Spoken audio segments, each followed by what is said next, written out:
Hallelujah, praise the Lord. ஆண்டவராகிய இயேசு கிறிஸ்து நாமத்தினாலே உங்களை வாழ்த்துகிறேன்.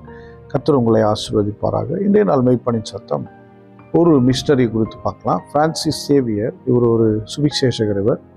இவர் பார்த்தீங்கன்னா நிறைய நாடுகளில் போய் மினிஸ்ட்ரி பண்ணவர். நீங்கள் பார்த்தீங்கன்னா ஒரு 15ஆம் நூற்றாண்டில் அவர் ஊழியத்தை செய்ய ஆரம்பித்தார். பிறந்தவர் 15ஆம் நூற்றாண்டில் ஊழியத்தை செய்ய ஆரம்பித்தார். இப்படி அவர் கடந்து போன ஊழியத்தின் பகுதி 10 வருஷத்தில் 50 நாடுகள் போயிருக்கிறார். ஹல்லேலூயா. இன்னைக்கு இருக்கிற மாதிரி வசதி கிடையாது. 15ஆம் நூற்றாண்டில் 1500 1550 அப்படிலாம் காலங்களில் அப்படிலாம் ஒரு கிடையாது. 10 வருஷத்தில் அவர் 50 நாடுகள் சுற்றி இருக்கிறார். 50 நாடுகளில் சுவிசேஷத்தை கொண்டு போயிருக்கிறார்.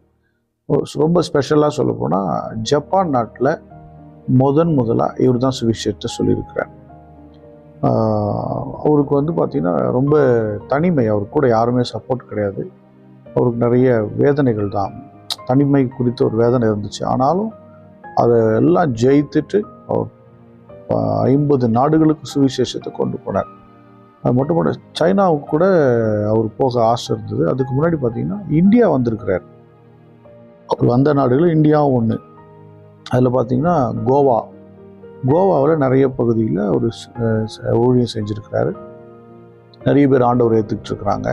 அவருடைய ஊழியம் பெரிய இருந்தது. அதே போல் இங்கே கல்வி முறையை சில காரியங்களை அவர் திட்டம் பண்ணியிருக்கிறார். மெட்ரிகுலேஷன்ஸ், அந்த ஸ்கூல்ஸ் அட்டானமிஸ் சொல்லுவான் இல்லையா, அட்டானமிஸ் உடைய எல்லாத்தையும் அவர் என்ன பண்ணியிருக்கிறாரு, ஒழுங்குபடுத்தியிருக்கார். சப்ஜெக்ட் எப்படி டிசைட் பண்ணுறதுன்னு சொல்லி.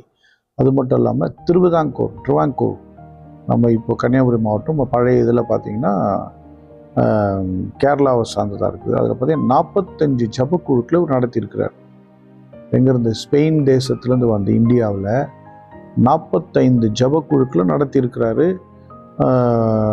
இவருடைய நற்செய்தி இந்திய தேசத்தில், ஸ்பெஷல் தமிழ்நாட்டில் ஒரு நிறைய ஒரு அசை உண்டாக்கினா. அதுவும் இல்லாமல் கத்தோலிக்க திருச்சபைகள் வளர்வதற்கு இவருடைய பணி ரொம்ப பிரயோஜனமாக இருந்தது.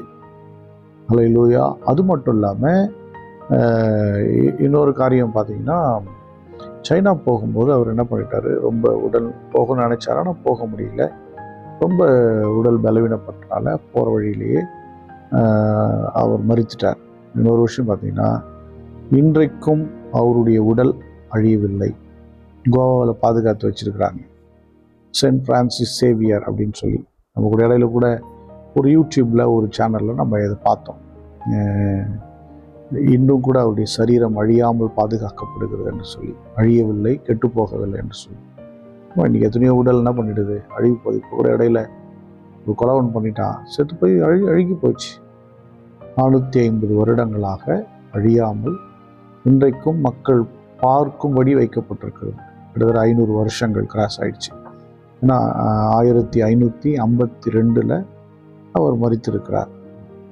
கிட்டத்தட்ட 500 வருஷம் ஆகுது.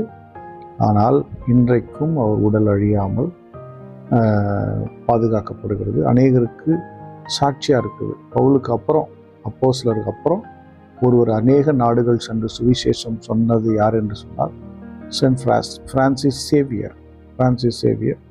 அவர் தான், வேறு யாரும் கிடையாது. நம்ம எல்லாரும் ஸ்தோத்திரம் பண்ணுவோமா? ஸ்தோத்திர ஆண்டவரே.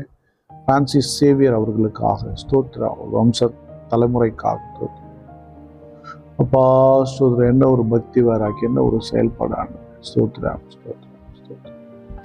அன்பின் பிதாவே உம்மை ஸ்தோத்திரிக்கிறோம். நாங்களும் ஆண்டவரே உமக்கென்று எழும்பி பிரகாசிக்க, அழியா உடலை பெற, மகிமையின் சாயலை பெற்றுக்கொள்ள, உமக்குள்ளே இன்னும் ஓடும்படி கர்த்தர் எங்களை பலப்படுத்தும், எங்களை ஸ்திரப்படுத்தும், எங்களை நடத்துங்க ஆண்டவர். ஸ்தோத்திரம். பார்க்கிற ஒவ்வொரு பிள்ளைகளையும் கர்த்தருக்குள்ளே நடத்துங்கப்பா.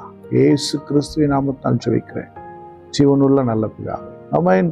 God bless you. Bye bye.